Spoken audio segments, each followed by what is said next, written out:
So I just recently traveled to that city, and the name eludes me right now. The one is that city with like the waterfront area and the colorful Ferris wheel. Oh wait, that's basically every city now. So night spaces globally can be seen to have become more homogenized, increasingly so. Everything else is so globally interconnected in terms of the production and consumption of goods and services that it's no surprise that even the cities would start to resemble each other. In an era where nightlife is its own economy driven by profit motives, everyone wants to maximize their profits, which makes them inclined to copy off the success of other night spaces. And that leads us to nightscapes and cityscapes such as Seattle and Montreal and Liverpool and Cape Town looking remarkably similar and probably feeling remarkably similar, despite differences in location on the globe and culture and language. Despite all that being radically disjunctive between all these different city nightscapes, our subjective experiences of nightlife in each of those cityscapes is increasingly homogenized and uniform. It's as if the nightlife experience has been standardized, and that standard has just been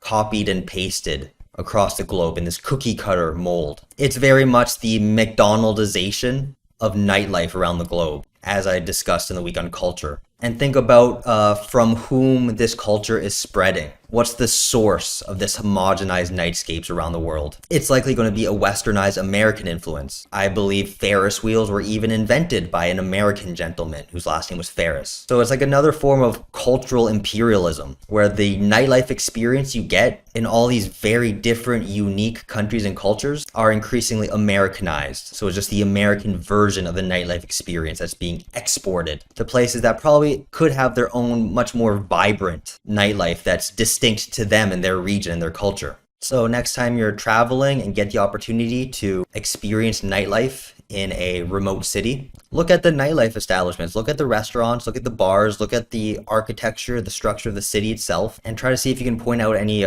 westernized or globalized elements that aren't necessarily endogenous to that city. And even beyond traveling abroad, you can observe the nightlife spaces and culture in your area and see if it kind of fits this standardized mold. Like basically every city in Ontario has this plaza that's like the date night starter pack. It's basically a carbon copy of this exact same plaza in my hometown and every surrounding city, where it has a movie theater, usually a specific chain, such as a Cineplex or AMC. And then beside the movie theater, there's a Boston Pizza or some sort of like chicken wing restaurant, or both to give the illusion of choice. Oh, should we get pizza or should we get wings tonight? And also in that plaza was a glow-in-the-dark mini putt. And it was like the default choice for anyone in that city to go out on a date. Like, all right, first we'll play mini golf, then we'll go to Boston Pizza, then we'll watch a movie. And it's kind of awkward and embarrassing if you see other couples out on dates that are going through that exact same series of steps. Like you see them at the mini putt place, and then you see them at the restaurant, and then you see them again in the movie theater. And it makes you realize that perhaps you weren't so original in your idea for that date night. So I'm wondering if it's the same thing for BC. I live pretty close to the Marine Drive SkyTrain station, and there is a plaza right by that station that has a Cineplex movie theater, and it doesn't have a Boston Pizza, I don't believe, but has all sorts of those kind of chain themed restaurants. So it's got the Irish restaurant slash pub that's not really Irish according to my dad.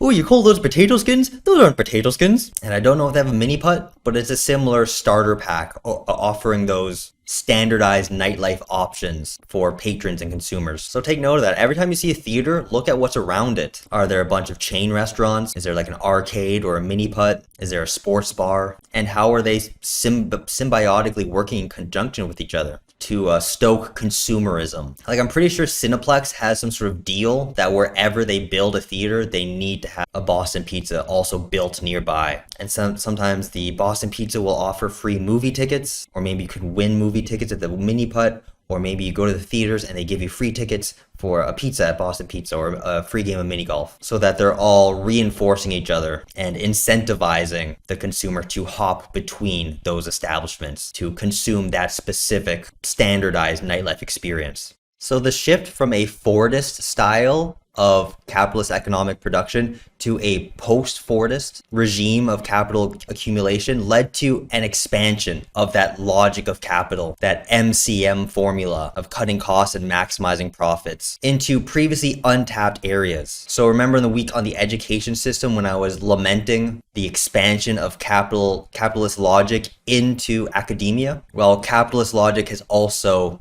extended its reach into nightlife industries and creative industries and cultural industries, and thus ushering in an entire nighttime economy with its own activities and services and commodities and producers and consumers and transactions. So the rhythms of everyday life don't stop at night. They continue, albeit in modified forms. So you might not be able to buy anything that you would be able to buy during the day, but you'd be able to buy other things. And some things that you wouldn't be able to buy during the daytime, you may be able to buy at night, such as alcoholic beverages being served. Like it's harder to find a stiff drink at 9 a.m. compared to 9 p.m. So it's not like as soon as darkness hits, just society and the economy just shuts down for the night and everyone's just purely sleeping. A lot of us may be sleeping, but a lot of us may be up consuming because there's this whole nighttime economy now since post-Fordism and neoliberalism, so that the time and space for consumption is anytime. You may not be able to do anything you want at night, but you can certainly be a consumer if you want to. That option is made readily available by the nighttime economy, so that those rhythms of everyday life aren't interrupted at night. They're just modified and slowed down to kind of squeeze as much consumerism out of those hours of night as possible. And again, this is all socially constructed and operates discursively. It's not like they're literally slowing down nighttime. They're just slowing down our subjective experience of nighttime and our interpretation of it so that we reinterpret nighttime as a time for consumption.